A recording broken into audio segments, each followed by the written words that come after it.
এই মুহূৰ্তত আমাৰ হাতত আহি পৰিছে এটা বিগ ব্ৰেকিং নিউজ। গতিকে আজি হৈছে ৩১ মে। আজি ঘোষণা কৰা হ'ব এইচএছৰ ফলাফল। আজি 10 বজাৰ লগে লগে ঘোষণা কৰা হ'ব নেকি এইচএছৰ ফলাফল। গতিকে তোমালোকে ভিডিঅ'টো সম্পূৰ্ণ চাই থাকা, তোমালোকক সবিশেষ জনাই যাম।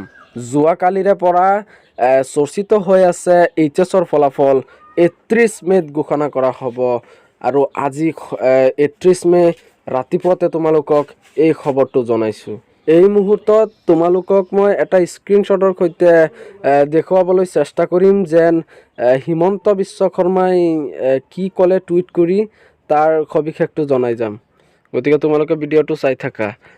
ইয়াত লিখিছে যেন result of the Assam Higher Secondary HS final examinations will be declared on 31 May Wednesday. My best wishes to all the students who had appeared in the examinations. এই টুইটটোত গম পোৱা গৈছে যেন আজি ৰাতিপুৱা অৰ্থাৎ 9 বজাত বা 10 বজাৰ লগে লগে ঘোষণা কৰা হ'ব এইচএছৰ ফলাফল। এই টুইটত জনা গৈছে যেন ৩১ মে'ত ঘোষণা কৰা হ'ব এইচএছৰ ফলাফল। গতিকে এইটো কিমান সত্য আৰু কিমান মিছা, ছাত্ৰ ছাত্ৰীসকল তোমালোকে বহুতো চিন্তিত হৈ আছা যেন এইচএছৰ ফলাফল কেতিয়া দিব আৰু ফাইনেলি আজি ঘোষণা কৰা হ'ব নেকি এইচএছৰ মানে ৰিজাল্ট। গতিকে এইটো এটা সম্পূৰ্ণ ফেক নিউজ হয়। কোনোবা এজনে এডিট কৰি ইয়াত লগাইছিলে, তাৰপিছত মই তোমালোকক এইটো সত্য হয় নে নহয় সেইটোৰ প্ৰতি মানে মই তোমালোকক জনাবলৈ সবিশেষ এই ভিডিঅ'টো উপস্থাপন কৰিলোঁ। গতিকে তোমালোকে এইবোৰ বাতৰি বিশ্বাস নকৰিবা। আছাম হায়াৰ ছেকেণ্ডেৰী এডুকেশ্যন কাউন্সিলৰ পৰা এতিয়ালৈকে কোনো ধৰণৰ আপডেট বা নটিফিকেশ্যন অহা নাই, যাৰ বাবে তোমালোকে চিন্তিত হৈ আছা। তোমালোকে ইমান টেনশ্যনত থাকিব নালাগে। গতিকে যেতিয়া নেকি আপডেট দিব অৰ্থাৎ আছাম হায়াৰ ছেকেণ্ডেৰী এডুকেশ্যনৰ পৰা যেতিয়া নেকি নটিফিকেশ্যন জাৰি কৰিব তেতিয়া তোমালোকক এইটো চেনেলত মই সঁচাকৈয়ে কৈছোঁ তোমালোকক আগতীয়াকৈ জনাই দিম যেন এইচএছৰ ফলাফল কেতিয়া ঘোষণা কৰা হ'ব। সেইকাৰণে হায়াৰ ছেকেণ্ডেৰী ৰিজাল্টো কোনোবা এটা দিনত ৰাতিপুৱাই আমি খবৰ।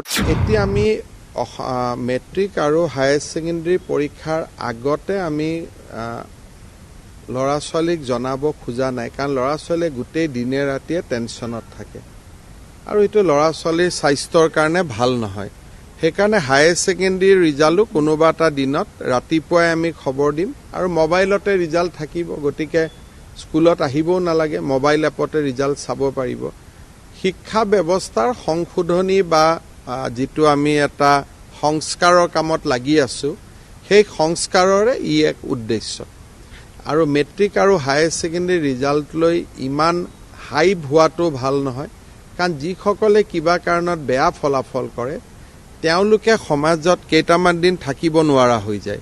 সেইকাৰণে ৰিজাল্টটো লৈ যাতে বহুত হাইপ নহয় আৰু ই এটা চিৰচৰিত পৰম্পৰা হয়, যাতে পৰীক্ষা দিছোঁ ৰিজাল্ট দিছে ইমানেই, নহ'লে ই ষ্টেণ্ড কৰিছে, ই ফাৰ্ষ্ট ডিভিজন পাইছে, যিমানটো আমি হুলস্থুল কৰোঁ, থাৰ্ড ডিভিজন পোৱা ল'ৰাকেইটাই নিজকে একেবাৰে সমাজত বাস কৰাৰ অনুপযোগী বুলি ভাবিব আৰম্ভ কৰে।